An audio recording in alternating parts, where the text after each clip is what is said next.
Kan Facebook Live nimbul pinakatalangan na porong cukuman na nomini radio and VTFM 92.2 FM ngonan rendeng amademu and bito kun pinaka ni sudu ngun pinaka na Red Cow full cream milk powder Pacific Energy, we are who you are. Sa akin dapat kami nito kan Ni pulo pinaka na ekabi ni singa tu siti ni kuwa na kerus ngabul kantu ni singa ni pulo na bema satu tol sarang na ngauna Dina sara sa pon na katalin ni tapan pulo ngo menta sala koba ni wutu tini pulo na laman into na embaki ana pulo Desember sa pang pulo sartu ni na ekabi ni kuwa kibe kemuni na sema chiku mengo na ndre nga modengu na pang pulo sartu ni UK vertu na pitamanyo mek rambeta na turangan ni rabi main banga bawa wati sarai nangarani nodo mai raw pulo na kamana manait merembai rambeta ke raw nangone ratu sema sartu ma UK re mataklele chiku na panua mana ya seni pura-pura. Gono menito kani rocks nambuta ouch mama. Gono menito kani Mike Randua. Au na bombulo tatu ngabandonan rebeni tek singo. Mike kwa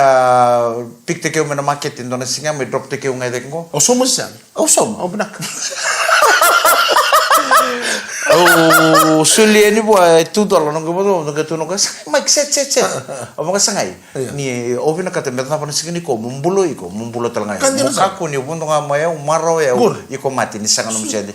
Torno mu $2. So sa do bata buat sa apa yang takatuna nonra kilai nonra tabu so di me rautu kilo nonra bulan nonra drop tak. O benak me apa kata kiko iko bakal mutal no teki Chico mana? Au na bombulo tol tol ni na rebeni taxi au LT6640 nimbula bina ka small boy right au na bombulo tol tunga donan rebeni taxi au ang ngula ta me tarongan eta na au suka ngandora ngana kabiana ndere ngamude ngusa tataru sartu na mateni radio station ilimu sakel moko au do seini bon do na moto ka ges ko kalolo lilim kandina belaten do bakandu totolo bi on ramita ni taxi oi au sama ni bon do na taxi ngongai durani lama ni taxi on dambe au ndam to ngore to bangol lo kla ni baka sete ke uchuko ko baka bi tarong ye uchuko ke go Mike Mikael o ke muni baka Mike Rando machinga ko uchuka ko baka sete ke uchuko sarong odo chukini sa on tiko na VTFM kero sale sombu vale sombu ngabang yo ko kilame na bale me vale sombu ngabang bango ko saratu awasa betar ni ko chuko sa sombu sarangango au sanga kilane sa kemni ego awara ka musongo to mena katu magaitaw awa sanga ni gitar ngana ta nan rebeni taxi ko na LT1011 right mbulo bina katau bina wale besar na biya bakal lady and singa ay vale nunggu so taxi $8.90. Oh benaka. Sama ni kako me kunisomi o bonga sangai. Au bena kata ikut talang otak cukup bena kata mona kau telesi valen dona kani ta mona muta kata torne so taxi. Tapi mata lu bena koi. Sing ni bakate ke kundo take advantage takkan mata opportunity pa ya. Misa sangai ni soni. Oh yo bena ka sa tawa. Ko santo nona kata to golem bite ke Oh na bombulo tel tungani be kusti no lewere ke no bo vale. Pulo benaka. Ya kabi bena ni kuas sama cuma UK sa bombulo tu ani rendeng amodengo. En bito ko bina kan sudu ngun bina kan Red Cow full cream milk powder kapag bimbi en ngunu ni bensin totoka tale tondwa Pacific Energy we are who you are kapag ko ready kero chimo ngori radang ko na sulundina ni dakaka au no mo ni sale sumo ko me sumo mo ndona wanga ni bila ka radana beg ni camera lang matokal kana matelo sumo ko Mike oi ko monta mana cruise ship oi ko iko mana bang mata tak manta panangonengo nangonengo rungge sarmi ke bata kita mana endo na taro be me taro nangonengo biau au bangko au nang taronge au cuma mangai borong tu sarama chika nan dere ngamade ngoko nang so why I'm black sanga oi berarti kita tondo tu kuno chiko na bito kuno bina kan ni ngunu ni bensin ni Pacific Energy oh okay o ko be me tarongo chiko ka namoto ka tal ngendo ngunu esa be kito be pakan dita ka be kem ni boy na motoka ko ichiko na kena dabongo dolon ni bono do tau kena bensin o iko ni ko dolon na wa iko ngunu right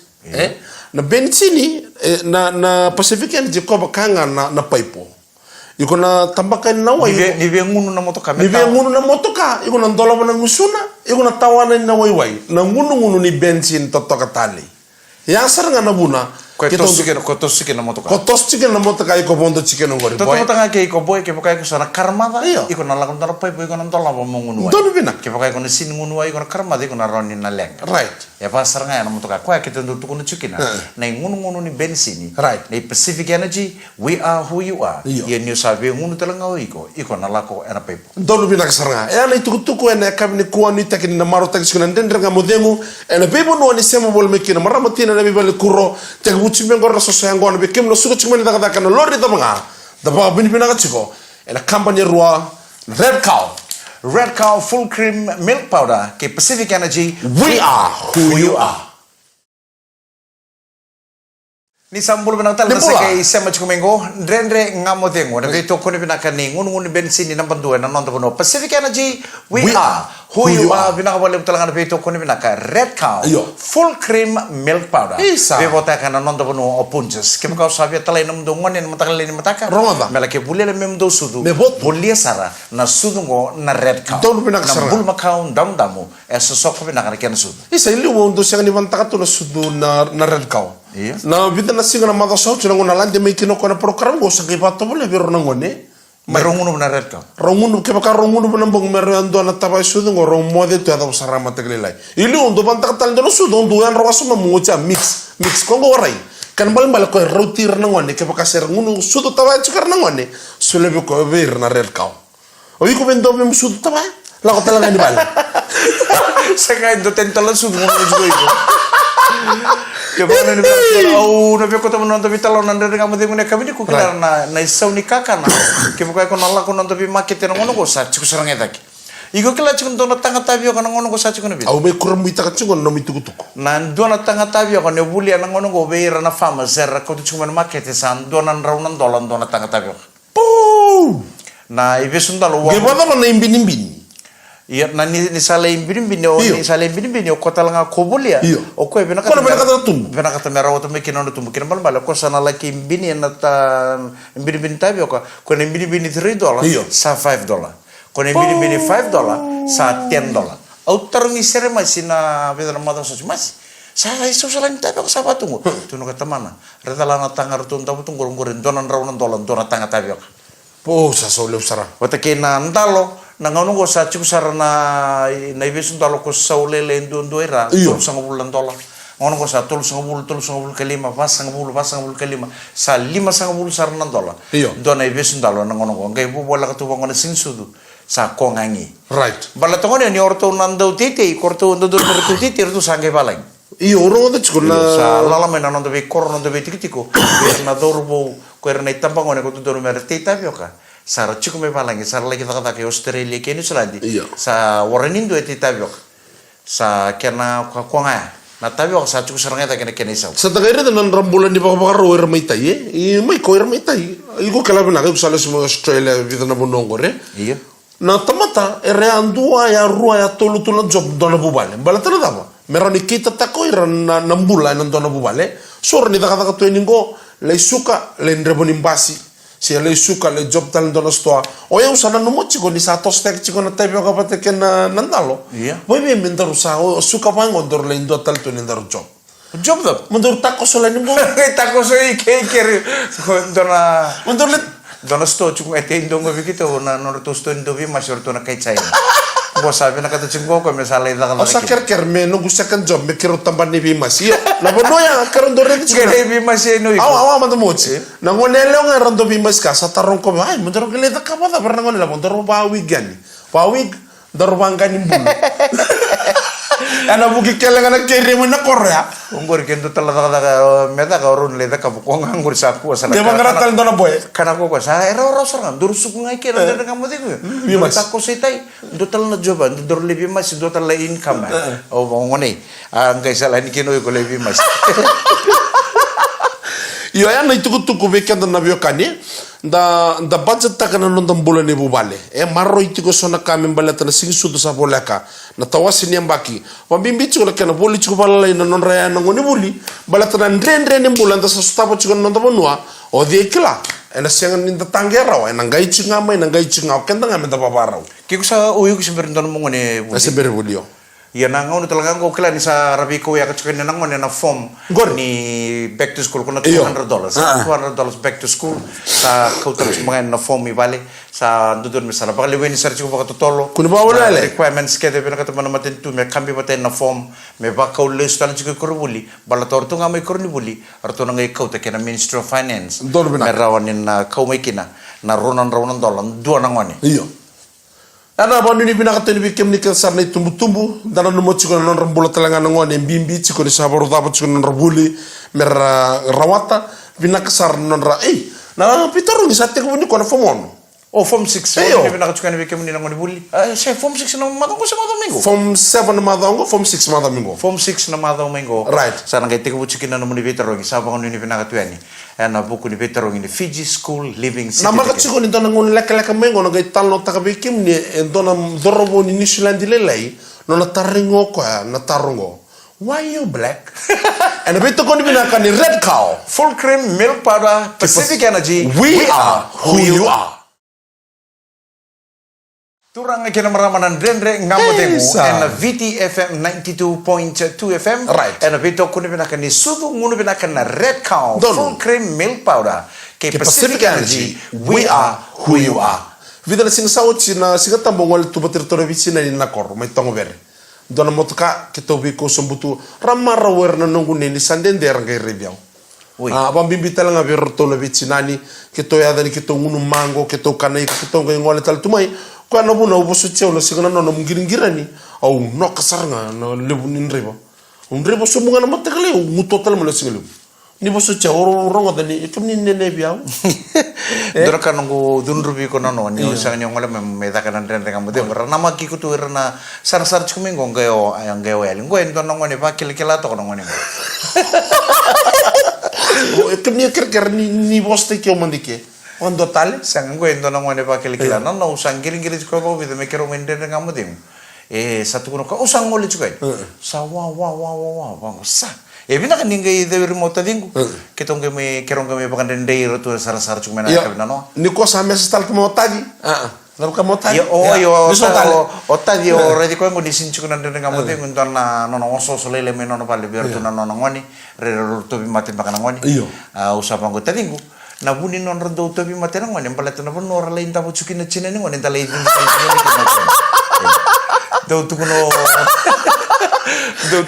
no gumbu ni sando rando baka sudu irna ilawa o kenta na kemuni na tangani le mo de chuki bali kuro Kandina. iya ndi to sar chuki ni bagawa ko ngon rar muki to mati chuki na ngone tadingu na bono do misan chuki no chinan na ngone wata kir na ngone le thingi tal chuki mai Rana ni tamata lanji sato lolu ben.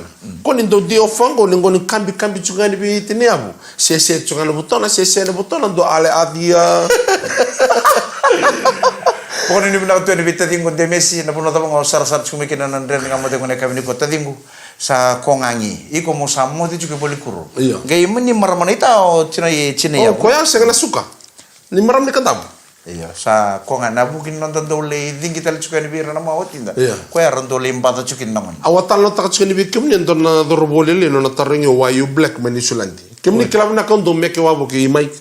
Donango na kito ngole ba matalolo kito le ono kito le wuli meke ba nisulandi be ono bula. Sada rumbitu na wuli meke donango na ya sa kambe usare chuni bungo dona doroboni nisulandi bula le lai. Toso chikmo ko sangat chunga ko me bola ka moyo. Sa tos chikmo na dorobongo tos me bola ka usare sa baklani sa kare tarata sang. Be terungi kongur. Ayo kan concentrate. Meki. Ko sambola smile no ko reso mano sa hey David what happened ayang mo ko I want to ask you one question yes so what Fatu kana meki fatu bita. yeah, what kamu ko I just want to ask you katara mo ko nalingan ko why you black kono na pangan ko why you black Cina meki. au excuse nga bin nito instruct au duri bali ni badeng au li tubulak na tang o mando asar nga ita may tarunyo kina na why you black Nada mo kayo mo siya nitaro. Au sangi pango ko David, Lord created me like this. The Lord above has built me as dark as this. So no one ever in this world can change this. When you ask me that question, I nearly collapsed because that's the rudest question I ever had in my life. Why am I black? Oh my God. David, you know, when you grow up, I want to meet you here. I want to be like you, David. You know, David, when I grow up, I want to be like you. I want to be white like you.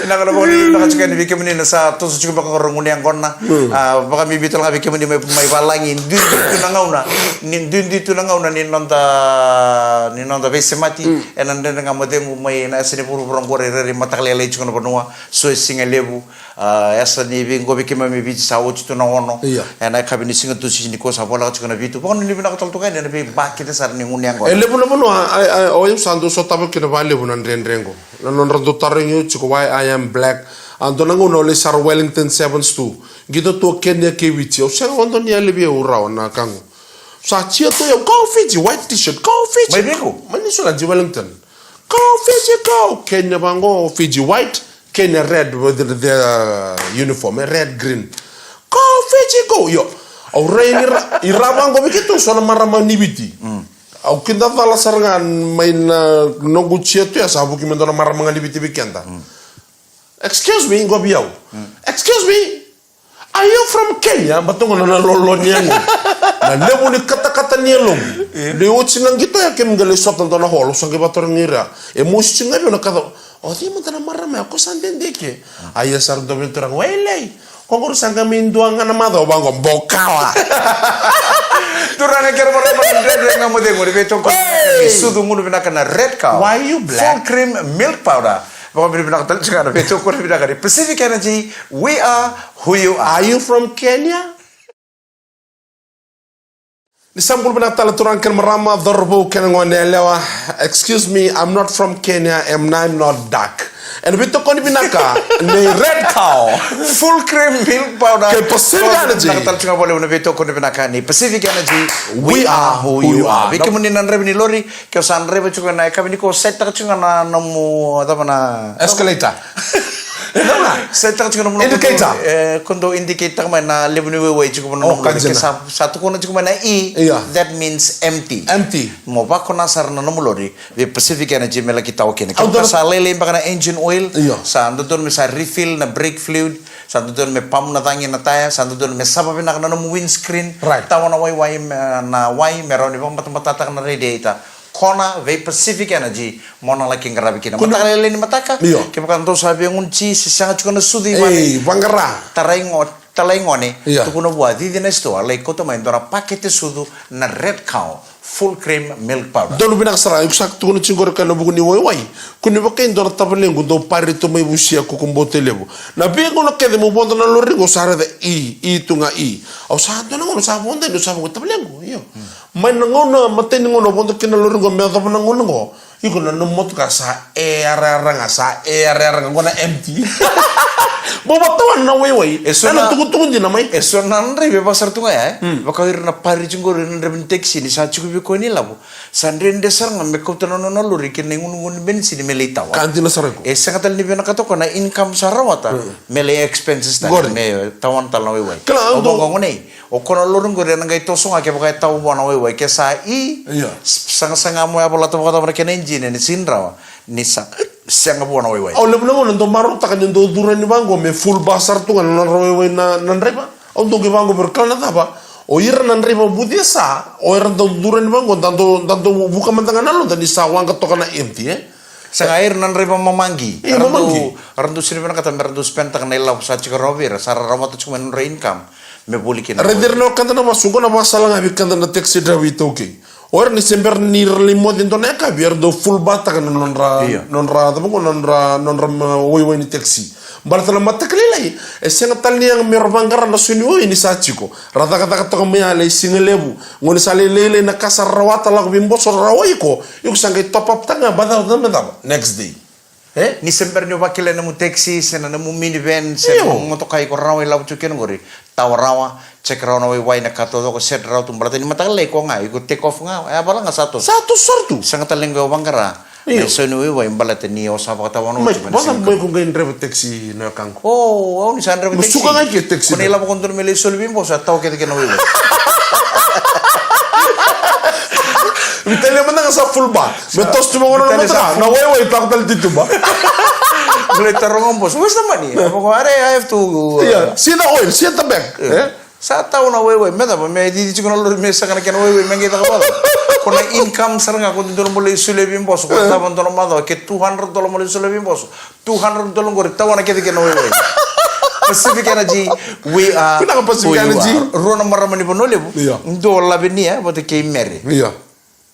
O labinia ko ngi kere be mere. Ngi kere be no mboso ndo na daka itu. Au be daka. Au be daka be mboso. Iya. Sangai wot serga. Bogaro suko mere na kabi. Iya. Sa tukun sarmayo no mboso be ko igo mbokila tunda ngone lewa. Engalala tu me daka be yaw. To come and work for me. For me, ivale. Me le daka be yaw ivale. Iya. Sa singamoni charobi ka usara no labinia bote ke mere. Ya na baso papalang. Na baso papalang sanga to ni pinaka be ro. A curve to a curve. Be coach ko mere. Sa coach ko labinia me sala ibagarita ke be imboso minni be daka. Na itu mena le itu no merengo imboso. O labinia e be daka. Iya. Sa runge ngai sa ro sa tako sarmombos sa kati sarngai no mere. Boso. Here's a labinia. Came here. Here's Lavinia. Yes, what Lavinia wants. Lavinia want to do.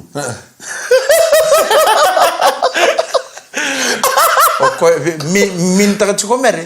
Or Lavinia be kata. Iya. Yes, Mary. What Lavinia wants. Lavinia, boss. Lavinia want to do. Pakai frikot tolong boss. You know what?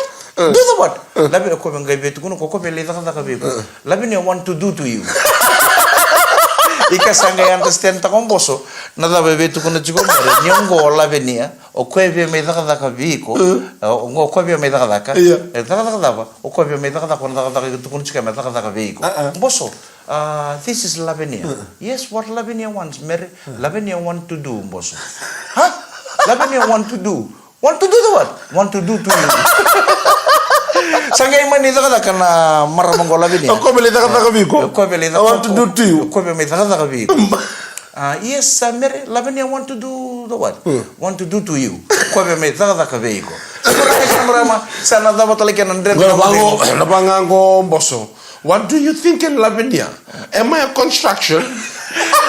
Sama ito talaga kaya nandre nga mo din kung pinaka ni kuna mo pinaka limutan na bito ko ni pinaka ni ngun bensin ni no Pacific Energy, we are who you are. Pinaka mo limutan na bito ko ni pinaka na sumo pinaka Red Cow full cream milk powder. Ngono mo nito kani micro rocks tembuta out mama. Darang kami sota tala nandre nga mo din kung pinaka ni pinaka ni samode. Kalongata.